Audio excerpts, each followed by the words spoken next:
Was Christopher Columbus a product of his environment? That's an interesting question. Are you a product of your environment? There's so much killing and crime on the east side of Chicago that people give the excuse that people committing the crime are a product of their environment. And that makes a lot of sense. And if a person grows up in poverty, does that mean that they're likely to commit a crime? And is that a product of their environment? But you see what I'm getting at. Did Christopher Columbus come from a fatherless home? Was Columbus raised on the streets where he grew up to commit these supposed crimes? Did Columbus even commit any crimes based on the type of world he lived in during those times? Did he commit crimes through the modern eyes of presentism? Who were Christopher Columbus's parents? Where did he grow up? Was his father around to teach him good morals, or did Columbus learn to be street smart from the vagabonds of the neighborhood? First, we have to consider where Christopher Columbus grew up. And did he grow up rich or poor? Was he surrounded by religious, zealous people? Did he witness a lot of crime? I think that there's a lot of fundamental learning comes from when a person is a toddler. And then a person really learns more about themselves when they're a teenager. They still soul search well into their 20s. And some people may seem to be lost in life even well into their 50s. Those numbers are just a theory, and they aren't exact. In this case, what type of environment was Christopher Columbus involved in during his teenage years? Did Columbus ever kill or fight in battles during his youth? These are all necessary questions to ask if we can examine if Columbus was a product of his environment. So, Christopher Columbus, it has been a popular belief that Christopher Columbus was born in Genoa, a section of what we now call Italy. There is also talk that Christopher Columbus was actually from a place called Cuba in Portugal. And some people like to point to the evidence that Columbus named one of the American islands, Cuba, after his hometown in Cuba, Portugal. And there's a statue in Cuba, Portugal, that seems convincing that Christopher Columbus was actually from that area. But then there is a lighthouse in Genoa, Italy, that holds records of a man named Antonio Colombo, who is supposedly Christopher Columbus's uncle from the year 1449, which was right around the time of Columbus's birth. And others have said that Columbus may have been Spanish. So I guess maybe we'll never know. And maybe someday we will. First, we can theorize if Columbus was really from Genoa. Let's look at the facts and see if a product of his environment plays any factors here in this region. Genoa is a maritime type city. There's so many shores there for access to harbor a boat. Genoa became a commercial hub for luxury goods during the 12th century. And Genoa became economically successful in trade in Europe from those years on. Molo Vecchio widened the port, then the Greek towers was constructed atop that to signal the port entrance. Then the Bosco di San Giorgio was built there, since the bankers really started to profit from that port.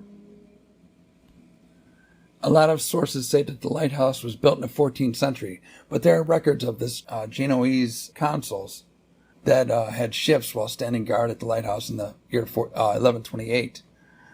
There's another document that mentions how the watchmen at the port were collecting tax from those that passed in the year 1161. Then there were these walls that were built around Genoa. So since Genoa was such an important financial center in Europe, they had a lot to protect. And it was a busy city. Genoa Republic had a lot of little communities referred to as colonies that were attacked by Muslims, Mongols, and Christian states throughout the years. And in the year 1343, there was the siege of Kaffa, in which took place in the Genoese port town of Kaffa. And the Mongolian forces invaded the Venetian Tana and Kaffa until the year 1344, when the Italian troops came and killed some 15,000 Mongolian militants. Mongols tried a second time a year later in 1345 when they laid siege on the city. But that ended when a lot of troops that were coming up with the bubonic plague, which forced the Mongols out of Kaffa. And when the Mongols got outside the walls of the city, they catapulted the diseased bodies back into the city to infect the Italians. I guess the Italians needed some bigger walls. Then in the year 935, on August 16th, Muslim armies from Africa named the Fatimid Caliphate raided the Ligurian coast. And the African Muslims had a lot of control over the Mediterranean at that time. They were dangerous people. And when they raided Genoa, they killed as many men as they needed, took others for slaves. Then they saved all the children and the women for sex slaves. Some sources say that they took up to 1,000 women and some 8,000 prisoners. But those numbers are ambiguous because the population may not have been that high at the time. The city must have been completely ruined and empty by the end of that time. Many African Muslims went home with their captured Italian women to lay with them later at night. They're like, look what I got here, my treasure. Then 100 years later, more Muslims came to invade the island of Sardinia. And Genoa and Pisa tried to fight off the Muslim invaders, who were the Arab and black races, who at the time invaded Spain and conquered it a few hundred years before this time. These were the guys that were invading this time. Although this time they fought off, the Italians fought off the Muslims who wanted to take control of their land. I don't know if the Christians were considered crusaders yet at that point, but this attack was referred to as the Mujahids' invasion of Sardinia. So you can see Genoa was an important city at a time, and with the ports and all that. So a lot of people were trying to get their hands on this city and this area. So these are some of the reasons for the walls of Genoa. And it seems like it had been a nice, relaxing place filled with fishermen, farmers, and traders. With all the trade and the beauty of the land, it makes sense why they had so many invaders. And this is where Columbus supposedly grew up. But of course, Columbus didn't witness any of these wars, but for sure he walked over a lot of the past centuries' dried, bloody soil. So when Columbus was 2 years old, the Muslims invaded and conquered Constantinople, which the Muslim Ottomans renamed Istanbul. As the author Alan Mikhail said, the biggest Christian center in Europe at the time fell to the Muslims, and it must have been devastating to the local states who worshipped the place.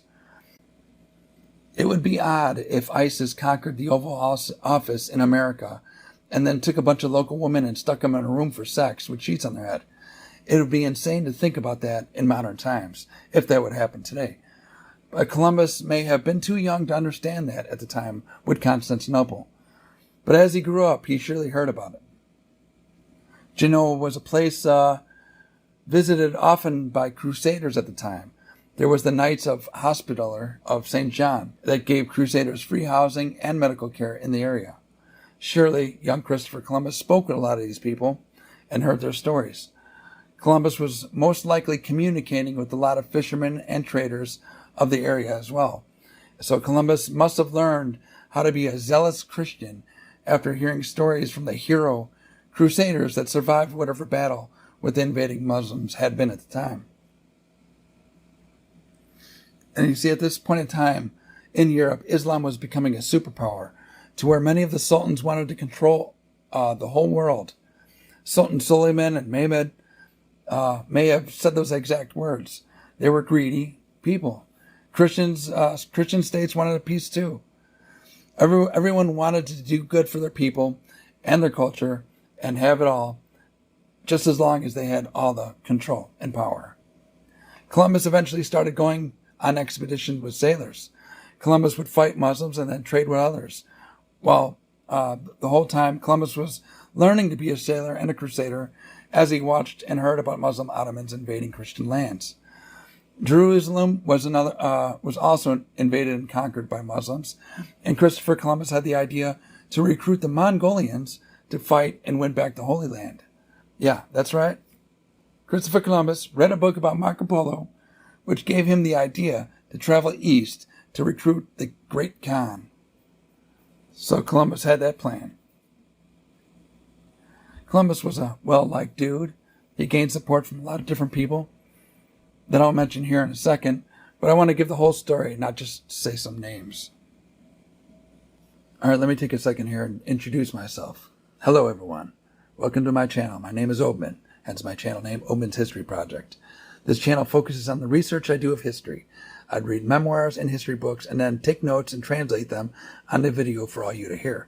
Some of the things that happen in history I break down in historic events by using some comical phrases so modern day ears can understand the historical events better. For example, I would say something like, Columbus would say something like, "Man, I'm tired of driving this ship all night." It's not actually what he said, but it's similar to what he wrote. So I'm just putting it into like modern day ears, right? Another example, like when Columbus wrote that he was exhausted for driving the ship all night. When he was going to the Azores, he said his legs were so weak from the tide and the wind and all that. And he's like, "Man, my legs feel like spaghetti." But he didn't actually say that. I just say that in my videos. So you'll understand when it doesn't seem, like he would say it. I'm joking. I find it sometimes boring to listen to people read straightforward, word for word, historical memoirs. So I give it a somewhat twist to keep the listener from getting bored. And if a person would want to hear word for word memoirs, they could buy that audiobook of those, right? I read from memoirs and take notes. Then I research some of those notes to get a fuller picture, and sometimes I even cross-reference particular notes. So anyways, this is a history channel as real as the documented evidence from the historical memoirs go. This channel is also a history book review channel to where I read whatever books and talk about them in my videos for reference. So every video I have is of research I had taken notes on and cross-referenced. And I'll mention all those things, all those books and everything I look up. And no, I won't be referencing from any mainstream media page or Wikipedia. Basically, this channel is to show the research I do to obtain the empirical data. Historians research data and memoirs and books, while archaeologists are the people that use a shovel to dig for information. I dig books and memoirs. There are so many perspectives, subjective and sometimes so-called objective perspectives on things. I like to research them all and see if there's a middle ground. It is sometimes hard to do and takes a lot of time and research finding pieces of the puzzle, then hours and days of reading various materials that reference other materials. So I usually map all the information out and mention it in my videos as much as I can. You could thumbs up and subscribe to this channel if you like, but don't thumbs down the video without a comment. It won't stop me from spreading the word about objective history. Your subjective thumbs down needs an explanation. For example, you wouldn't walk up to somebody and punch them in the face, would you? And then walk away without saying anything, would you? But maybe you're one of those kind of people. Anyways, this video is a source of references that I use that other people can learn about and look up for themselves. And if you don't like it, maybe you should punch yourself in the face. And I'll use a little comedy in my commentary as a sort of presentism satire that's surrounded by facts. And I'll change my voice or mention that I'm joking, so you know that I am. But if you can't take a joke, you should probably punch yourself in the face once again. Or just go watch Ancient Aliens instead. But the reason why I'm making this very particular video is because the popular view of Columbus is that he was like somewhat drunken, lustful sailor. So I just want to break it down, and so he has a personality. And so you know a little bit more about history, right? Christopher Columbus was a well-liked man by many accounts. And of course, like anyone, especially popular people, these people always have their enemies and opposition that write for their tribe to hopefully persuade others to join their point of view.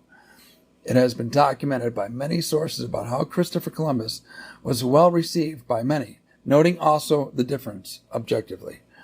There were many other people who were jealous or envious of Columbus at the time. So of course there are going to be some historical memoirs who talk bad about him. While on the other hand, there's a lot of evidence of people who support Columbus. And we are going to examine some of those facts in this video. I will reference many of the documents and books that are easy to find if you're interested in diving deeper into this knowledge. I will refer to writings of Bartolome de las Casas, who was the man who suggested saving the Native Americans of the area by replacing their hard labor hands with African slave hands instead. And he also transcribed some of Christopher Columbus's notes. I will reference Christopher Columbus's son, who also wrote of his dad's life, and then some references of some sovereigns in Europe, and so on and so forth. There's so much more to Columbus than what is told in the mainstream. People always ask, why don't they teach us in schools? Well, there's so much history and so many facts, it is impossible to teach everything in school. So people try to be general and handpick certain facts to tell their subjective, concise, historical timeline. By being concise and general while presenting historical epics, the storyline gets embellished and sliced upon in order to support the narrative of the presenter. And after a while, most of the true essence of that history could completely change its color or perspective of how it was truly presented in reality. So people do this in order to fit their bias with persuasion. And I want to take a look at some of the biased information against the empirical data that I will present here. I have this channel to pick out every fact that I could to get a bigger perspective. There's so many corners and strange little facts in history that may have something to do with the larger picture, and some not. And then the story will be incomplete without knowing. For example, does anyone learn in school that Columbus was possibly had some romantic relations with a girl named Beatrice de Bobadilla, and which was a childhood friend with Queen Isabella, who had good relations with Columbus at the time? But Beatrice de Bobadilla was related to a dude named Francisco de Bobadilla. He was a nephew, who later arrested Columbus. Did anyone know that? Sounds like this is all turning into a strange soap opera now, isn't it?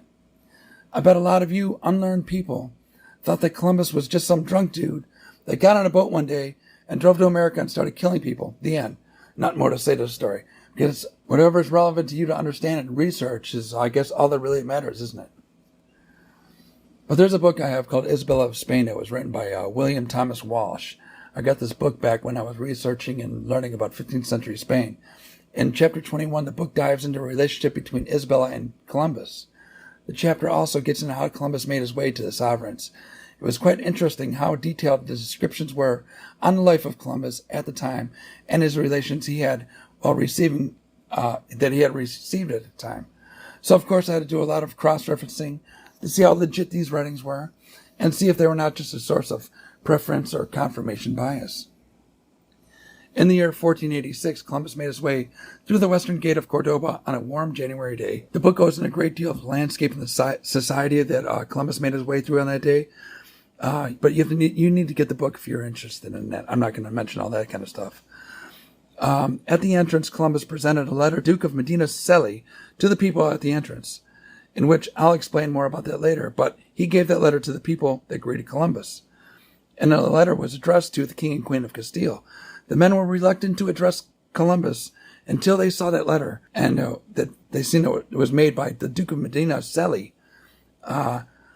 Columbus was then led into the presence of Don Alonso de Quintanilla, who was the royal treasurer. A lot of historical data somewhat fits other descriptions, but somehow overlap. We will go over all those possibilities.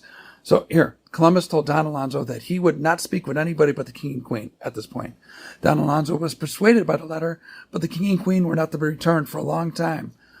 So Don Alonso gave lodging to Columbus for the time until the sovereigns returned. They fed and lodged Columbus for a few months there. During that time, Columbus was growing close to a girl named Beatriz Enriquez de Arana. And also, Columbus started to get to know a lot of other people as well. Cardinal Mendoza and the Dominican Fray Diego de Deza and Fernando de Talavera and others. Columbus was well received and met a lot of people, and every one of these people liked what Columbus had to say, and they were going to help him get permission to carry out his plans. Remember, this is just one of those perspectives. We're going to get into another perspective in a little bit that has somewhat of the same storyline. There were other people in this book that have said to be encouraging and helping Columbus to support his exploration, such as Gabriel Sanchez and the royal treasurer from Aragon, and Gaspar Griccio and the Castilian secretary, and a bank lawyer named Luis de Santaangel. All these people were leading figures in the area, so Columbus had a lot of good, high-ranking people standing behind him in the beginning. Columbus just didn't walk up like a dirty sailor, drunken sailor, and just like begging the king and queen for permission. There was a lot more to it. There was a time when Columbus was staying at the monastery of La Rabida, and there was a guy named Fray Antonio Marchena, who was enthused by the ideas of Columbus.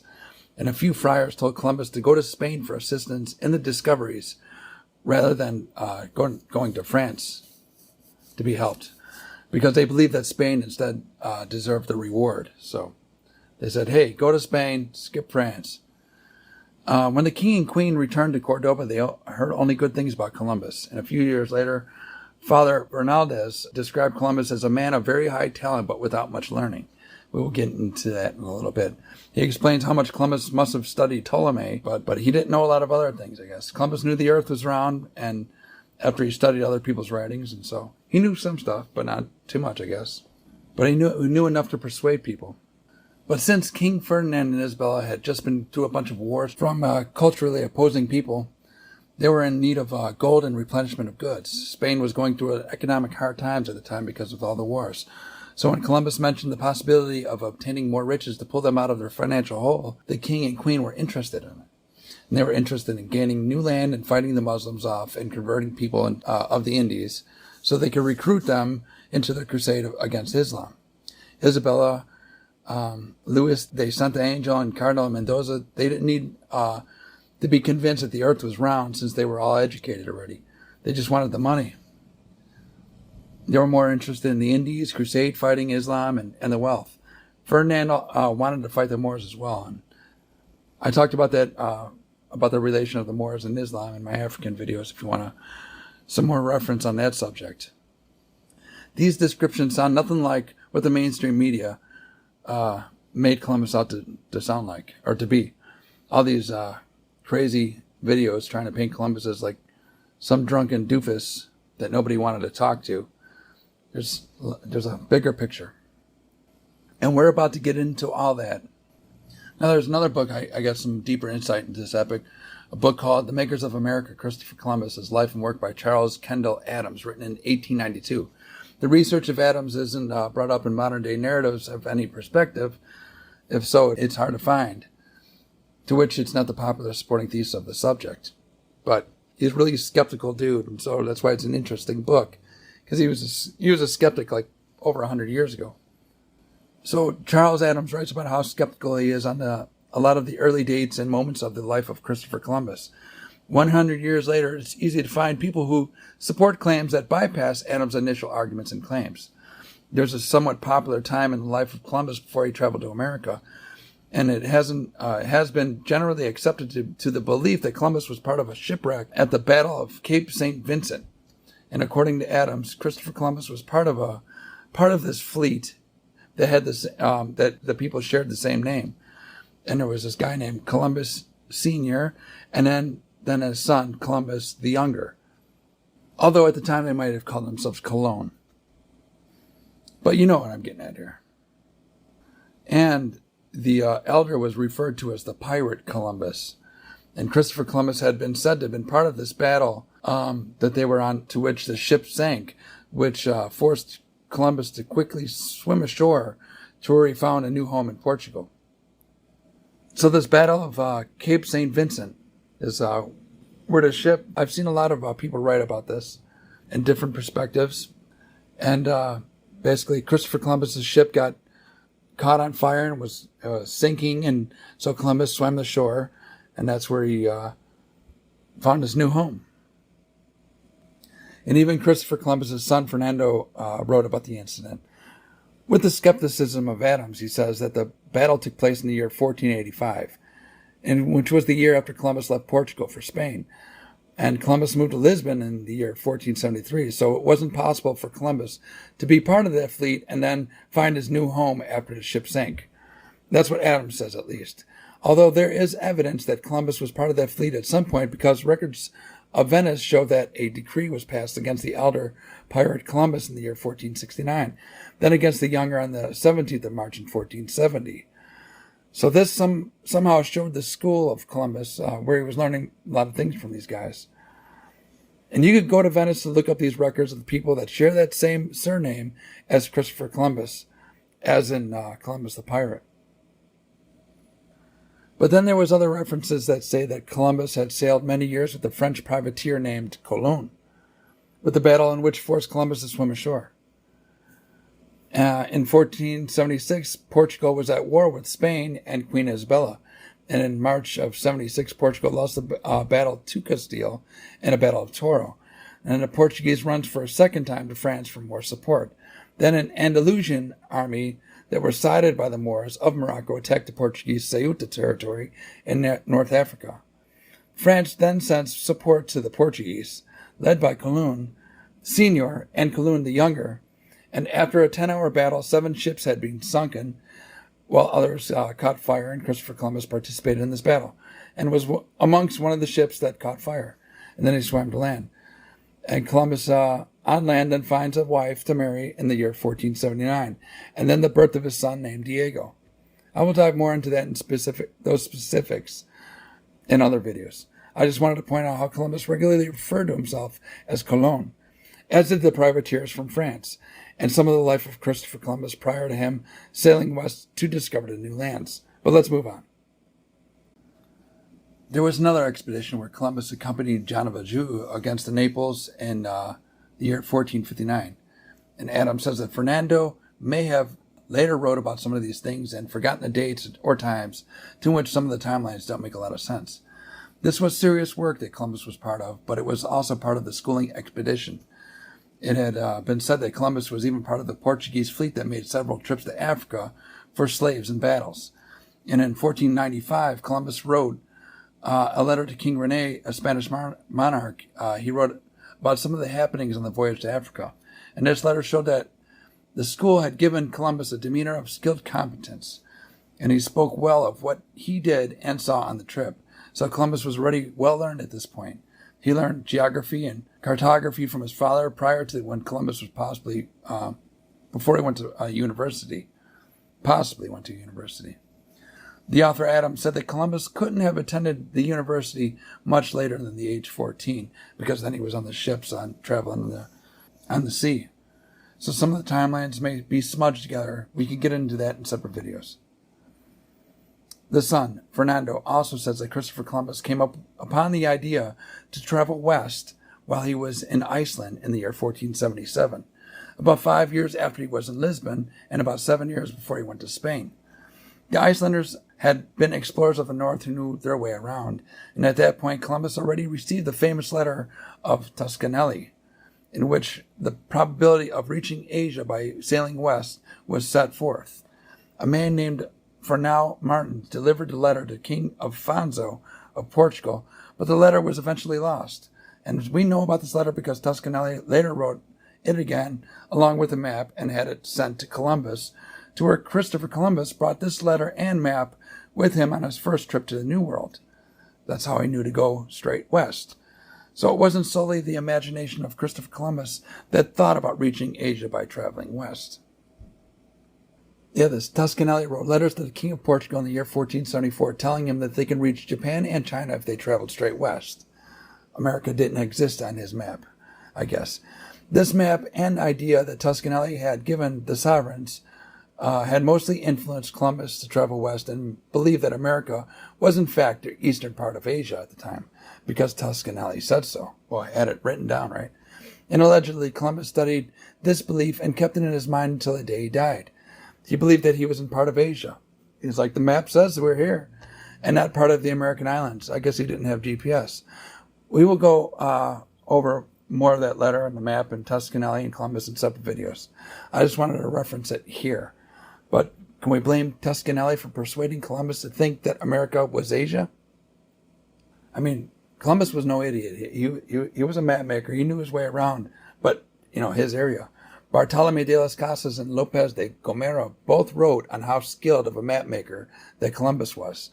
Columbus himself wrote to the Spanish king about how well of a draftsman and a map maker that he was. Columbus was no idiot. There's evidence of Columbus getting his hands on a lot of books at the time, and he was well read to a degree.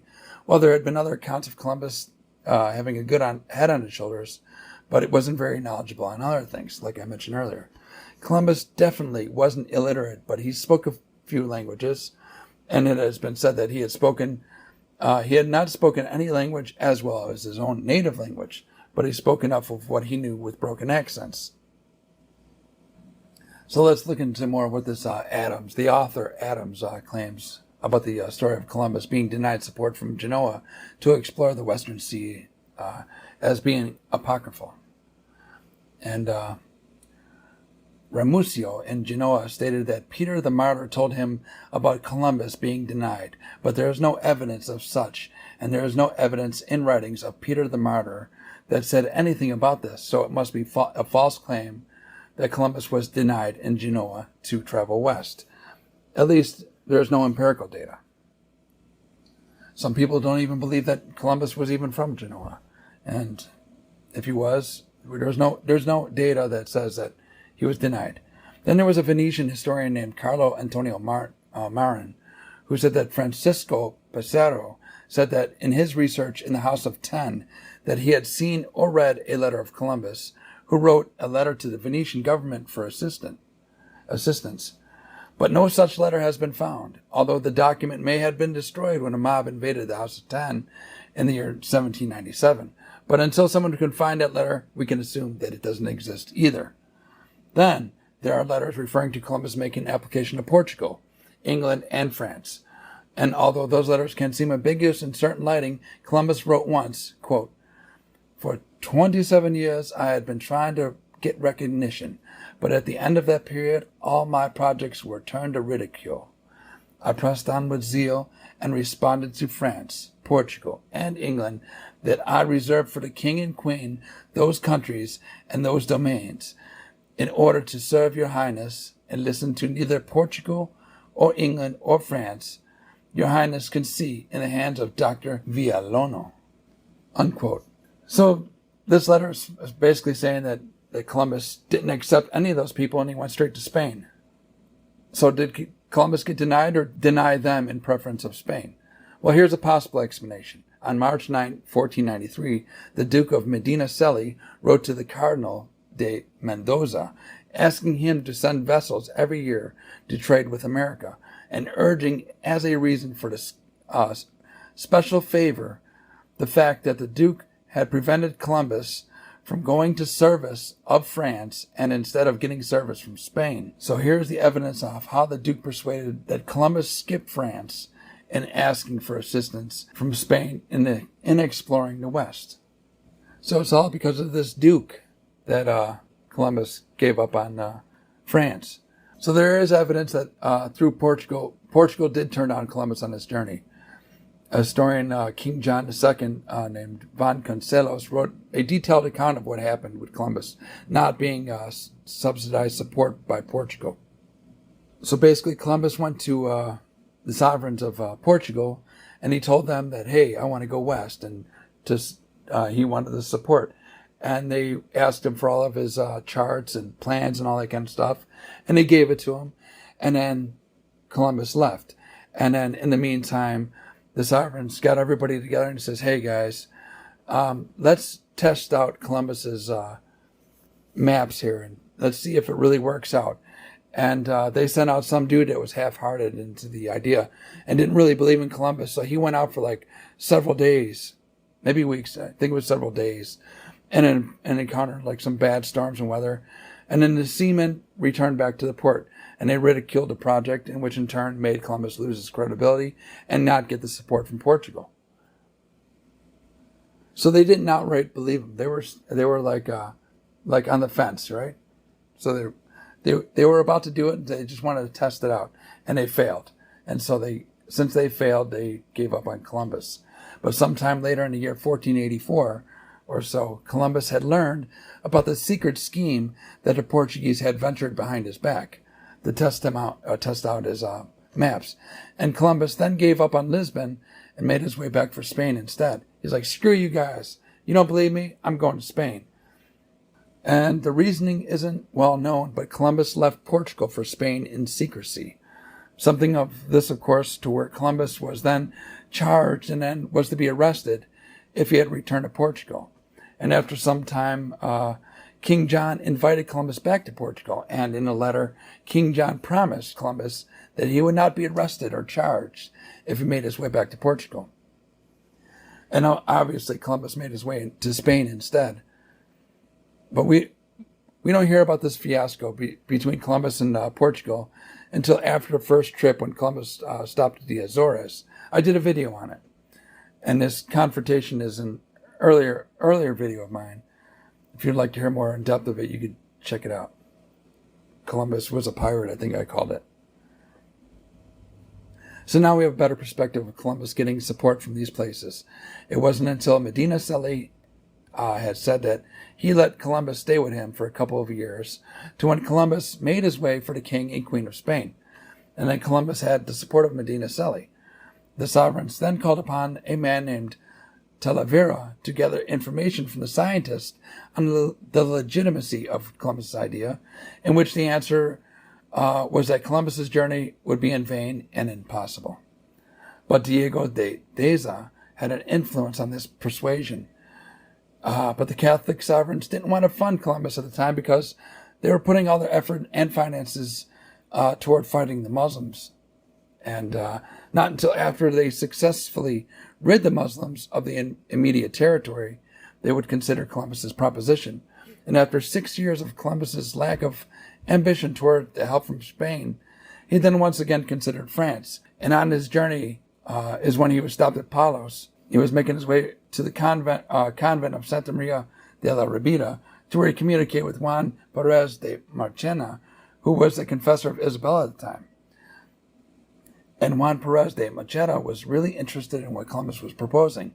Juan Perez knew that Columbus was very poor at the time, and so he had Columbus and helped Columbus and his son out, gave him food and lodging. Juan Perez didn't want Columbus to go to France, but instead go to Spain. And this Juan Perez gathered some of the men to support Columbus. Garcia Fernandez, a physician, he was called upon. Then Martin Alonso Pinzon, who is an experienced navigator of Palos, he was called upon for support. And then Pinzon was very interested and enthused with the plan of Columbus and his journey, that Pinzon offered to pay for the new application of support for the king and queen, that if eligible, Pinzon would offer himself in any way possible to help Columbus on the journey. So Christopher Columbus was getting a lot of people behind him at this time, you see. Then this Juan Perez, the friar, sent a letter of consideration to the sovereigns. Some 14 days later, the success of the letter summoned Juan Perez to the royal court for consideration. And at midnight of the same day that the messenger came back with the news, Perez made his way to the court. And Queen Isabella was so enthused with the description that Perez gave of Columbus that Isabella enthusiastically sent for Columbus to come and speak with her. And Bartolome de las Casas wrote that Columbus then finally made his way to Granada at the time that the 800-year war was against the Muslims and Moors was completed. So he got there just in time. And as part of the support, Columbus then asked if he could be admiral and viceroy of the countries that he might discover. And the court didn't like that Columbus would ask for such a high rank. Columbus had been on the bottom of society for the past 6 years, then asked if he could be at the top rank if he was to find land. And the court denied Columbus then. Then on out, he was like, screw it. Which resulted in Columbus giving up on the Spanish court and making his way for the France instead. And all the people who backed Columbus started to stand up in his place and started to persuade the king and queen to support Columbus. The royal treasurer named Luis de Santa Angel and Alonso de Quintanilla stood in for Columbus to persuade the crown. And Santa Angel told the queen that the gains would be way bigger than the losses of Columbus's journey. Through the persuasion of these men, Queen Isabella agreed to support Columbus. There has been rumors that she would sell some of her jewels to fund the trip, but there isn't a lot of evidence to support that. And Santa Angel was to get funding from the treasury of Aragon, but the queen stepped up with unconditional support. And at that point, Columbus was on his way out, and the messengers had to go catch him, and they were able to stop him and tell Columbus the good news. Columbus was only a few miles away from Granada at the foot of Mount Elvira when he received that message. And from that point on, Columbus made his way west and to possibly discover new lands that they didn't know about before. Now, hopefully you have a better and more well-rounded perspective of who Christopher Columbus was and how he obtained support from people who helped him reach the Americas. And if you like this video, hit subscribe and share it with your friends. If you don't like it, and if you don't want to hear this kind of history, comment on your reasoning if you can, and then send one of these videos to your enemies. Oh, and as far as what I was saying about the product of the environment, was Christopher Columbus product of his environment? When all the Muslims were taking over lots of parts of Europe, and Christianity was trying to get up on itself, and Columbus had met crusaders and people that he probably witnessed people's heads getting cut off, and he probably witnessed a lot of war, and he'd probably been in a lot of wars himself and battles. And Christopher Columbus obviously read books. I mentioned read a lot of different books, and so he wasn't out skipping rocks, drinking beer all day. From his early years in life, he was trading with people and going to battles. So a lot of that formed his mind. And the average battles back then were a lot different than the battles that we see today. Where back in those times, Christopher Columbus probably witnessed people burning at the stake, and he probably witnessed people's heads getting cut off. That was really popular in those days. And Christopher Columbus was in Africa, in Ceuta, and maybe other parts of Africa as well, where he witnessed slavery. And so Portuguese had a lot of slavery. Portuguese took a lot of slaves from Africa when they took Ceuta. And then when the Islam invaded Spain, they had a lot of slavery there too. So slavery was going on a lot in those regions before Columbus made it to America. So he knew how slavery worked at the time. So I'm sure Christopher Columbus wasn't inventing everything. He wasn't the first time doing all these types of things. I'm sure he learned from the people he's seen at the time. So Christopher Columbus was definitely a product of his environment, or his environments that he traveled through. So that's all for the video. That's it. Adios.